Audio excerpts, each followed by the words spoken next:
I want you to imagine walking into your living room, a room you've seen, 1,000 times. Yeah. But today, the silence it's heavy. It has a texture. And you look down at the carpet, maybe it's just a standard beige, nothing special, and you see four distinct indentations. Deep marks. Yeah, deep marks where a chair used to sit. And to a stranger, those are just pressure marks. They mean someone moved some furniture. Right, to vacuum or something. But for the man we are analyzing today, those marks they're geological. They're craters. They mark the exact timeline of the last 7 months of his wife's life, the spot where she sat while she was dying. And looking at them, he isn't just feeling sadness. It's not simply, I miss her. He is feeling this specific, jagged kind of agony. Today we are unpacking Chapter 6 of Riding the Waves of Grief by Daniel Astoria. And honestly, if you're listening to this expecting some, standard overcoming grief story, you might want to buckle up. This isn't about healing. Not yet. This is an autopsy of regret. We're looking at the mechanics of the bargaining phase of grief, but when the negotiation has already failed. The chapter title alone just stops you in your tracks. You were supposed to get better. It feels less like a title and more like an accusation, doesn't it? It really does. And that's because it is. It's a breach of contract suit filed against the universe. And that's really the core theme we need to explore today, this idea of the provider's trap and the illusion of the future. Okay, so let's set the scene. The narrator, Daniel, his wife, Natalie, has passed.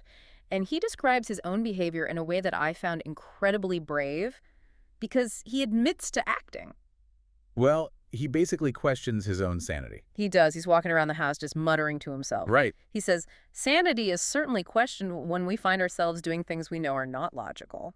He knows he isn't a reasonable man right now, but he makes this crucial distinction. He's not talking to himself. He's talking to the empty space. Yes, the empty space where she used to be. Yeah. He's talking to the chair. He's trying to overwrite reality. He keeps repeating that phrase over and over. You were supposed to recover. You were supposed to get better. It's like a glitch in his brain. Well, you could call it a stalled bargaining phase, Yeah. or maybe even a form of magical thinking. The brain just refuses to update its files. But look at the specific language he uses. He says, I feel robbed. Robbed. That word implies ownership, doesn't it? Exactly. You can only be robbed of something you believed you owned. And Daniel believed he owned a future with Natalie. Yeah. In his mind, there was a deal. Okay. She gets sick, he steps up, he plays the hero husband, she recovers, and then. And then is the most dangerous word in the English language. It is. Then they start living. That start logic is terrifying. He writes, she was supposed to get better so we could start enjoying life again. It implies that everything before that moment was just a preamble. A dress rehearsal. Yeah. We all do this. Yeah. Right? We categorize our lives into preparation and performance. We tell ourselves, I'm grinding now, I'm stressed now, so that I can live later. Daniel Astoria is just showing us the catastrophic failure of that thinking. He was waiting for the movie to start, but the credits were already rolling. He didn't just feel this vaguely, though. He went looking for data. And this scene, this is where the chapter gets just brutal. Oh, it's rough. He describes sitting on the floor, digging through a stack of cards, birthday cards, Christmas, Valentine's Day. He's conducting a forensic audit of his own marriage. He says he wanted to feel a connection, to read her words. But what he finds, it completely dismantles the entire narrative he'd built his life around. He starts noticing a pattern. Right. He's looking for some kind of validation for all his hard work. But in card after card, over years of their marriage, Natalie didn't write about the house. Not the renovations, not the trips, not the security he was providing. None of it. She wrote about time. I love spending time with you. I love just being with you. It's so simple it hurts. And this creates this massive cognitive dissonance for him. Yeah. Because what was Daniel's operating system? What was his love language, to use the pop psychology term? He was the provider. He says it explicitly. He wanted to give her the world. He was focused on the big house and the finer things. He was the hunter going out into the cold to bring back the prize. Exactly. And it's this evolutionary drive, but it's also a modern trap. The provider logic says, I love you, therefore I will sacrifice my presence now to secure your comfort later. But she was operating on presence logic. Totally. She was saying, I love you, therefore I want you here on the couch right now. And the tragedy isn't that he didn't love her. It's that his method of loving her actually prevented him from giving her what she most wanted. He writes, I sacrificed the very moments I was trying to enhance. That line is the thesis of the entire chapter. It is the literal definition of irony. He destroyed the present to build a shrine to a future that never arrived. He was trading a real asset time for a speculative one, future luxury. And the market crashed. But here's the thing that's so frustrating, and I mean that in an empathetic way. She told him. It's not like this was a secret. No, he admits it. He admits she told him many times she wasn't interested in the big house if it meant they couldn't be together. But did he really hear her? Or did he just filter it through his own bias? See, often when a partner says, I don't need the fancy stuff, I just need you, the provider hears, you don't need to work so hard. Which sounds like you can settle for mediocrity. Right. So he thinks he knows better. He's thinking, she says that now, but once I get the beach house, once the retirement account is full, then she'll get it. Then she'll thank me. He was patronizing her desires. He valued his vision of their future more than her reality of the present, and the cards are the written proof. They're the evidence that he was solving a problem she didn't have. Which leads us to the quote he discovers. He says, I recently came across a phrase that said, hell is truth realized too late. It's a devastating concept. It really is. Hell is truth realized too late. It removes the possibility of redemption. I mean, usually we learn from our mistakes so we can do better next time. But what happens when the test is over? It's clarity without agency. Precisely. You see the chessboard perfectly. You know the exact move that would have won the game. But the pieces are already back in the box. That is the hell he's describing. And the timeline makes it so much more visceral. He says he realized this truth weeks before she passed. Weeks. He had years. He says, I had all the time in the world before she got sick. But the realization only clicked when the deadline was staring him in the face. And this transitions into what we were talking about before, the caregiver paradox. This part of the chapter is just so psychologically dense. It is. So just picture the situation. Natalie is terminal. Daniel has stopped working.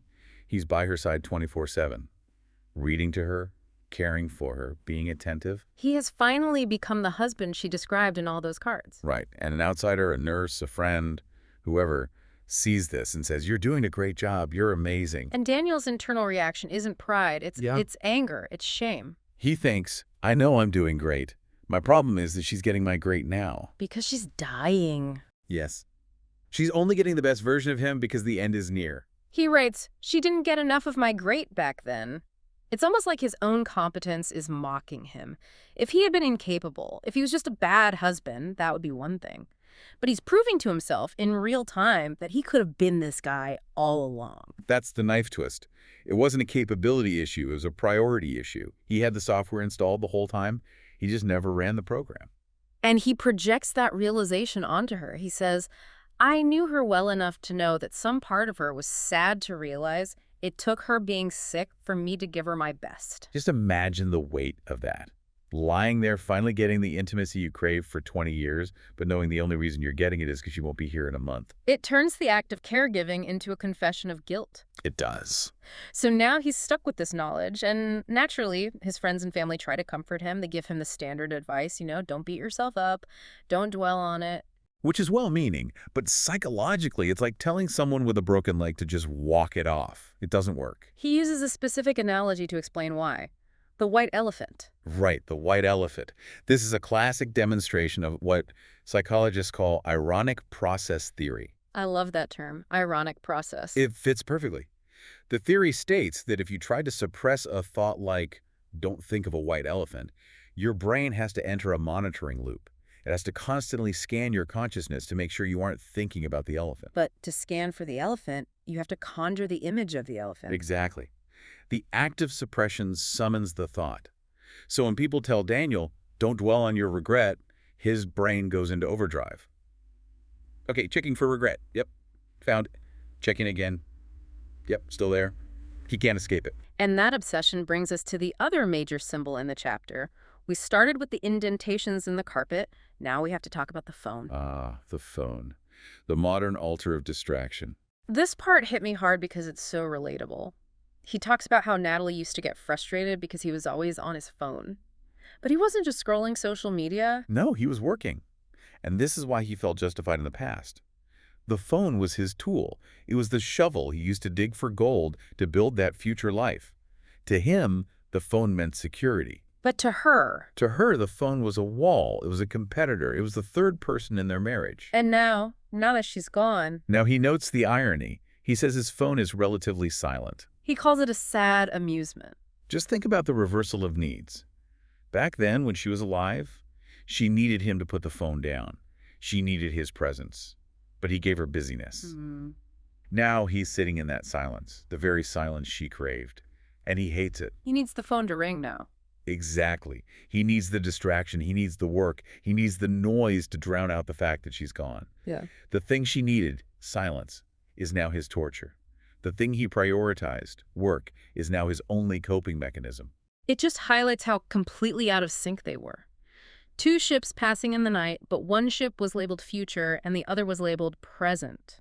And they never docked at the same time. He wraps up the chapter by admitting that he still mutters the title. You were supposed to get better.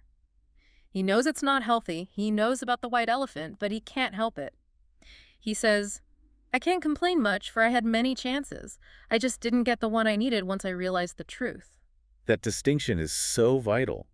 He acknowledges he had chances. He had thousands of Tuesdays, hundreds of weekends.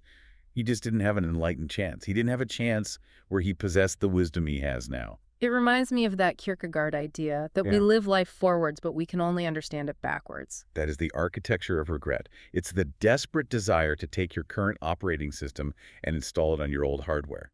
But you can't. The system doesn't allow for backward compatibility. So Daniel moves from his own confession to a warning. He pivots and looks directly at the reader and, by extension, at us. He does. He pleads with us. Cherish the time you spend with your loved ones. It sounds like a cliche, honestly, until you read his description of time compression. Oh, that part gave me chills. He says, someday, all the years, months, and weeks you have together will shrink into days, hours, and minutes. It's the physics of loss. When you're young and healthy, time feels like an ocean. It feels infinite. You can waste a week fighting. You can spend a month grinding at the office and missing dinners because you think, I'll make it up later. I'll add more water to the ocean. But eventually the ocean dries up. It becomes a pond, then a cup, then a single drop. Mm-hmm. And Daniel is screaming at us from the page. Don't wait until you are staring at that last drop to realize how thirsty you are. Because later is a lie. Or at the very least, it's a gamble. Later is a hypothesis. Now is the only data set we actually have. When you look at this chapter as a whole, the carpet, the cards, the phone, what is the big takeaway for you? For me, it's the debunking of the grand gesture. We're taught by movies and our culture that love is big. It's the proposal in Paris. It's the 50th anniversary party. It's the dream home. But this source material proves, through the hard evidence of those cards, that love is actually microscopic. It's the boring Tuesday night on the couch. It's the coffee on Sunday morning. Daniel missed the micro because he was obsessed with the macro. He was trying to build a castle and she just wanted to sit on the porch. And by the time he finally walked out to the porch, she was leaving.